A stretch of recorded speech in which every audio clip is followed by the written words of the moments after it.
Welcome back to All Things Creepy. I'm your host, Micah James, and this is the third and final part of the Creepypasta Iceberg Chart from Average Skeletorium. Much like the last 2 weeks, I am linking the chart in the show notes, mostly because I want to give credit to Average Skeletorium, but also slightly because much like last week, there are a few pastas that I'm not necessarily covering in tiers 4 and 5. So in case you want to look at all of them and want to read every single one of them, they are there in the chart.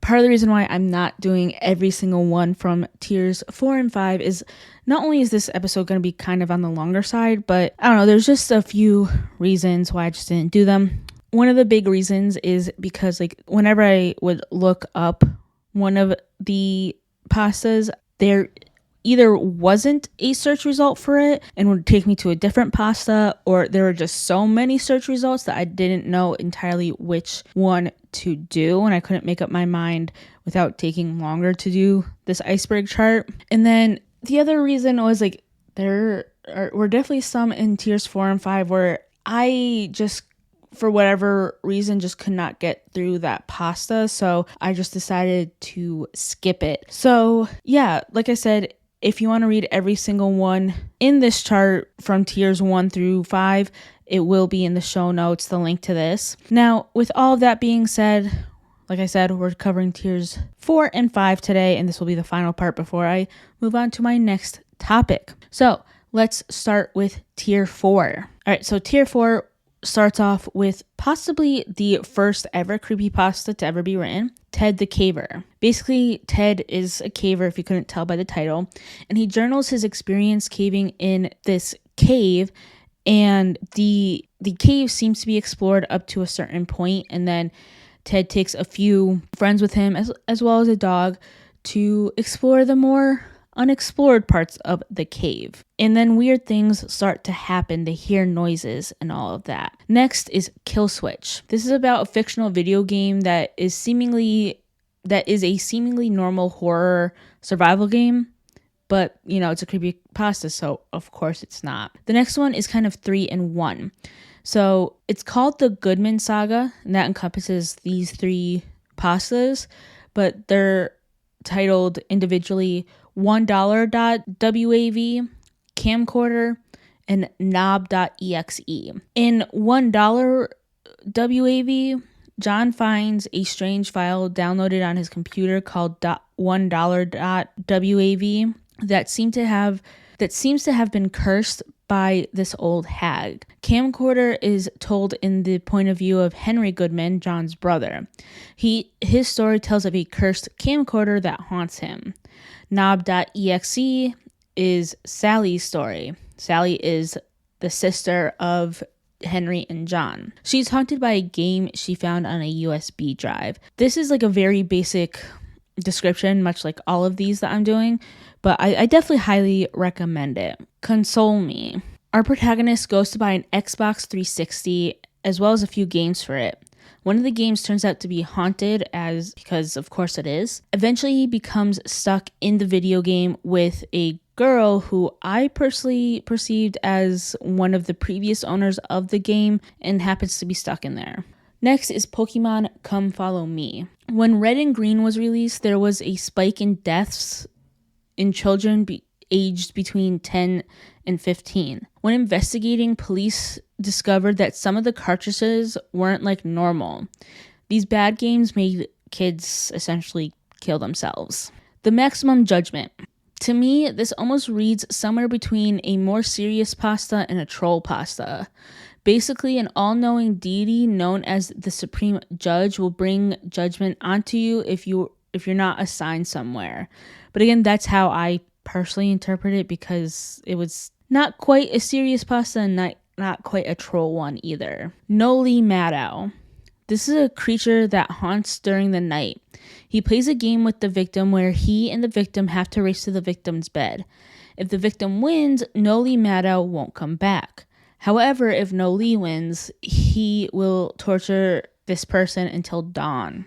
Mandoom. Another creature who haunts victims in the dark. He always seems to be in plain sight, but doesn't want to be looked at either. He'll enter your dreams and hurt you there. Mr. Mix. This is a creepypasta about a typing game.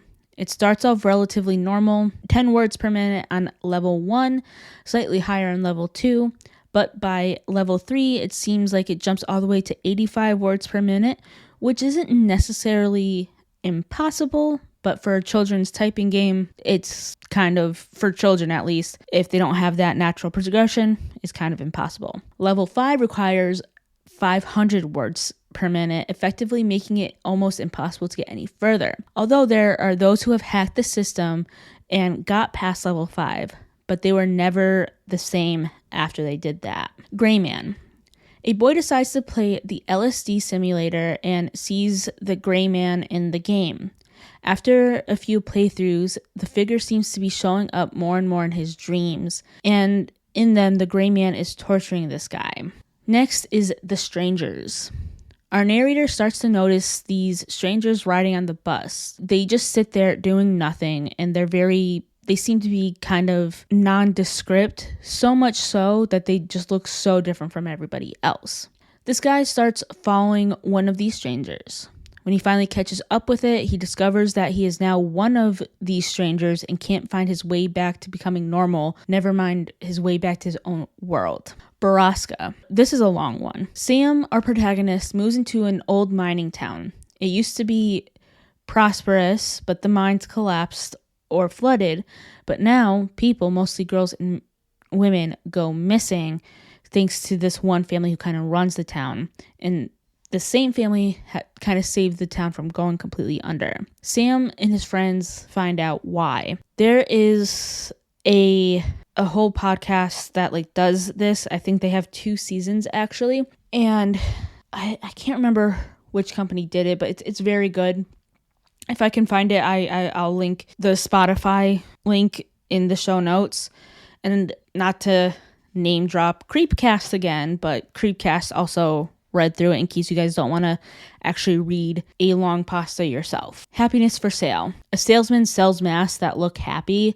The way when I read this, it kind of reminded me of The Haunted Mask by R.L. Stine from the Goosebumps series. Next is The Perfect Child. A lot of people think that this newborn baby is absolutely perfect, while the mother believes the child is absolutely flawed. I personally didn't really like this pasta, but it's definitely a very interesting premise about how a lot of people are just really obsessed with this baby because it's so absolutely perfect, while the mother just, it's with a few edits, I feel like it could be such a great story. That's my point. Next is Super Mario 64. The narrator essentially just becomes Mario. Some force he can't see is making him move forward, which to me just means because he turned into Mario, now that's the player of the game. String theory. In this world, the string theory is true, and our narrator discovers that these imps are the ones who are controlling everything basically with these strings. White with red. This is a different take on an urban legend. I remember hearing this urban legend, but I can't remember what it was titled when I heard it initially. But basically a man gets a hotel room next to this haunted room, and whenever he looks into it, he's the first time he looks into it, he sees a woman. The next time he sees it, he sees red. Next is the Strider. A strange creature called the Strider wanders in the forest looking for its next meal, basically. Stubbs Clubhouse. This is about a lost kids show hosted by a clown named Stubbs. The narrator watched it when he was a kid, and he ends up finding a copy of the show at a discount bookstore. But he ends up finding out that it's not as it appears. The Wyoming incident. A hijacker/hacker is able to interrupt a news channel to play his own videos. If I remember correctly, this one ended up just a lot of people thought it was true, but I think it ended up being a hoax. I think, or part of some ARG, I think, but don't quote me on that. It's been a little bit since I fully looked into this thing. Next, The Princess. Someone or something has been playing with your daughter while watching you raise her. This person or thing also seems to prey on your downfall. Next is Toter's Maze. Our narrator is a teaching assistant at a school's computer science department. They find an old computer game called Toter's Maze. They play it, and as they reach higher levels, the hallways of the mazes look more and more familiar to them. Next is the theater. Yet another lost video game, Pasta. In the game, you end up wandering into a theater and walk down a dark hallway. Those who played it say they felt increasingly uncomfortable and ended up running into a character dubbed the Swirly Head Man. Original players claim that they catch a glimpse of the Swirly Head Man out of the corner of their eye. Next is Halloween 64, a video game that mysteriously shows up on people's doorsteps. The narrator decides to play it when it shows up at his door. As he completes the game, he ends up seeing a game complete screen in his vision and blacks out. Obey the Walrus. This is a video that showed up online in 2007, and the story came up afterwards. It's a video of a disabled drag queen. Of course, that's not the creepy part. The creepy part is how the video is edited. Throughout the video, you hear a distorted version of the Itsy Bitsy Spider playing in the background, and it's about a minute of the drag queen tap dancing, followed by a picture of a walrus.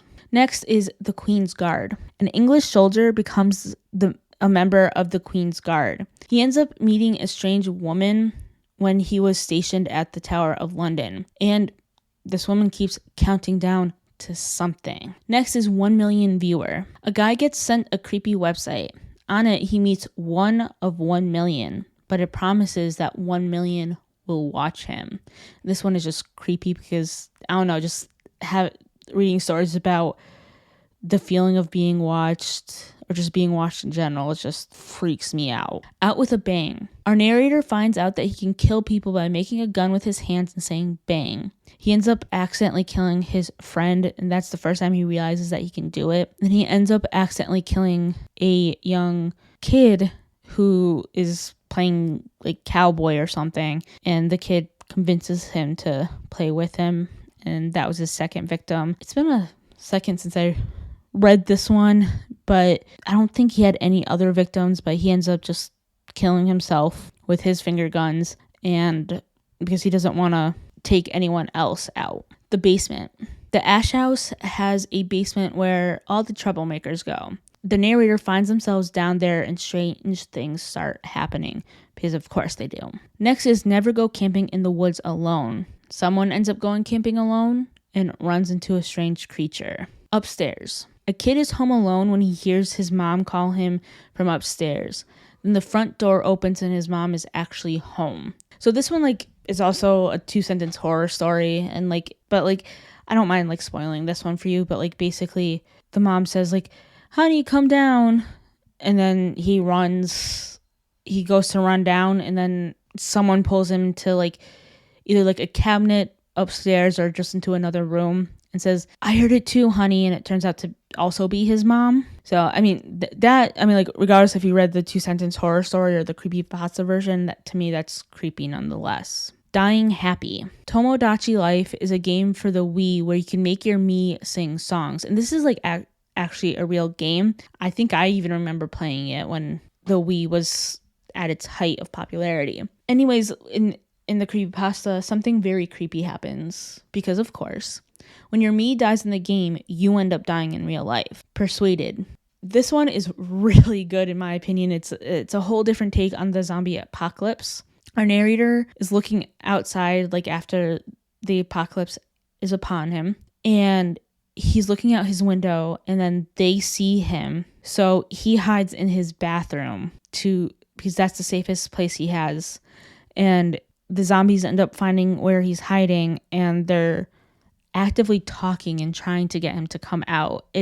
Oh my gosh, it's so good. And the last one for tier 4 is The Passenger. Ruby gets on a bus that's empty, at least at first.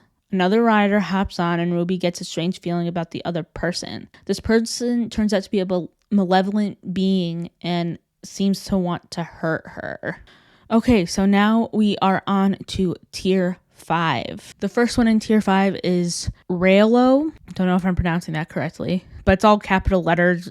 All capital letters, Raelo. All the info that I could personally find comes from Zalgo's stories, and he seems to be the opposing force of Zalgo. Skin Daddy. The Skin Daddy is the main antagonist in a series of 4 different creepypastas.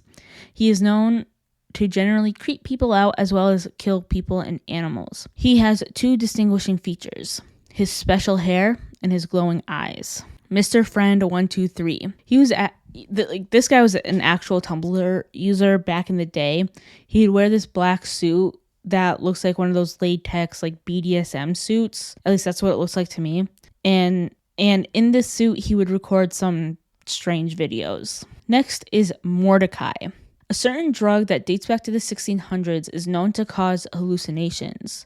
Our narrator's uncle Mordecai was addicted to this drug. Mordecai also turns out to be a murderer.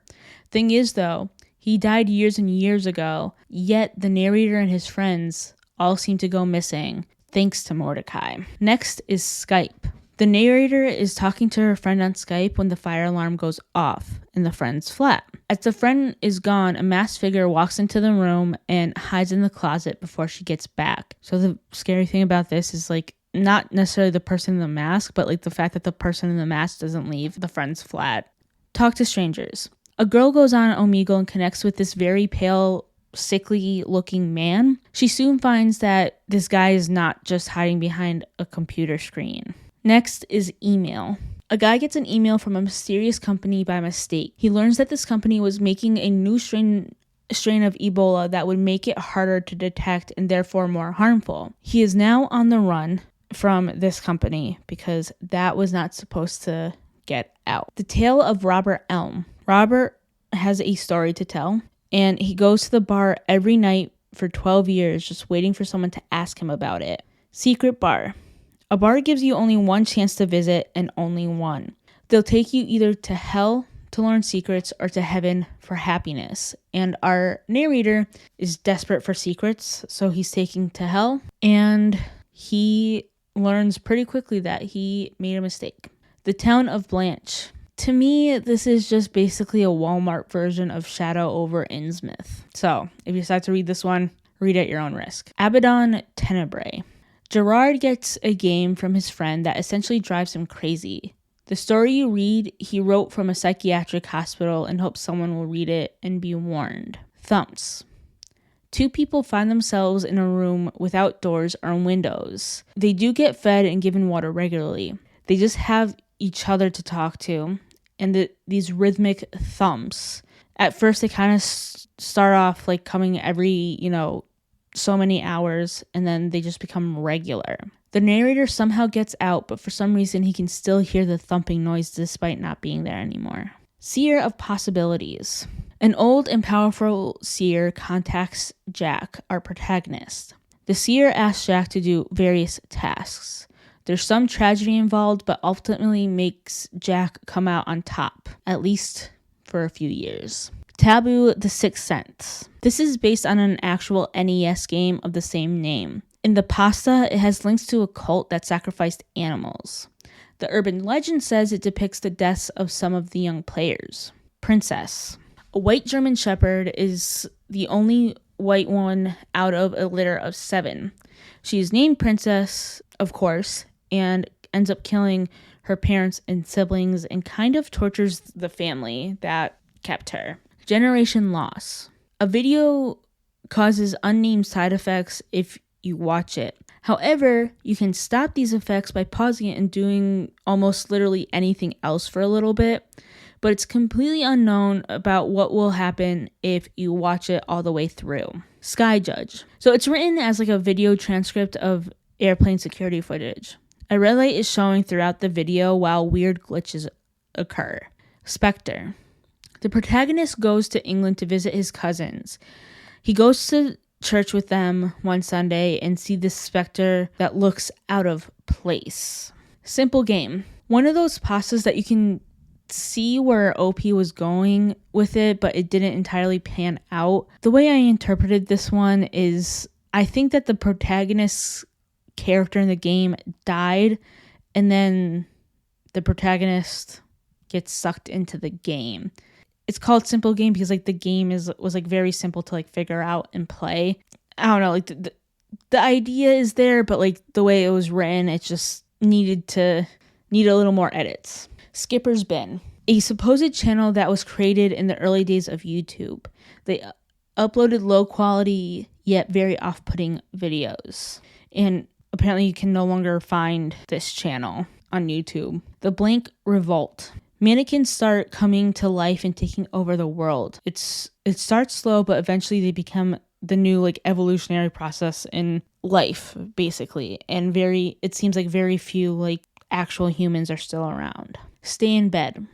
A strange hotel where they tell you that you can't and shouldn't leave your room after midnight. You know that absolutely nothing could go wrong. SpongeBob, Hope is Lost. Like any other Lost episode pasta, things look normal at first until the title screen pops up with the title Hope is Lost. Superman, No Heroes. I've also seen it titled Superman, No More Heroes, so I don't know if they're both the same or if they're different, but I went with No Heroes. Superman is actually the antagonist in this creepypasta. Basically, his goal is to kill as many people as he can, as well as torment the reader, whoever the reader happens to be in that moment. Shut that damn door. A door in Aunt Louise's basement is always locked, and it should stay locked for good reason. And it seems like Aunt Louise keeps every single door closed in hopes that whatever's in that sub-basement won't get to her. All right, so this next one is a website kind of pasta. I can't read it. So if you read it backwards, it says Nest of Lucifer, but this website apparently caused many people to commit suicide. There's a mysterious video that appears on it. It then mysteriously disappeared from the World Wide Web, basically. The Long Walk. All right, so this is almost pretty much exactly the beginning of Stephen King's book under the same name, just reworded. And it's not even that much reworded. The only big difference is that you just don't get the twist that King puts into his. And as a side note, in case you can't find it under the name Stephen King, The Long Walk was technically written under his pseudonym Richard Bachman. So in case you're interested in reading The Long Walk, just read his book instead of this creepypasta. Next is the Pancake Family. Detective Milgate has investigated a case for the past 20 years. He ends up finding this family in a warehouse under hydraulic presses. The killer had been pressing them about 1/4 of an inch every year for those last 2 decades, and they were kept alive via IV drip. Twist ending. A famous author named David would steal the ideas of those who would send him manuscripts. One day he received a manuscript with what seems like the best twist of them all. Room 733. 2 friends get assigned to room 734, the room next to what the campus calls the suicide room. They both brush it off as just ghost stories. That is until one of them makes her way out of the small window of room 733 and kills herself. And the last one that I'm covering for tier 5 is Missing Teeth. It started off with his teeth being taken, and slowly more and more body parts would go missing. That is the conclusion for the Creepypasta Iceberg Chart. If there's any creepypastas you want me to go more in depth on, or if you want me to just read them out loud on the podcast, please hit me up. If there are any other iceberg charts you want me to go through, please let me know, and I will look into getting those done as well. So with that being said, that is all for now. I will see you guys next week with another episode.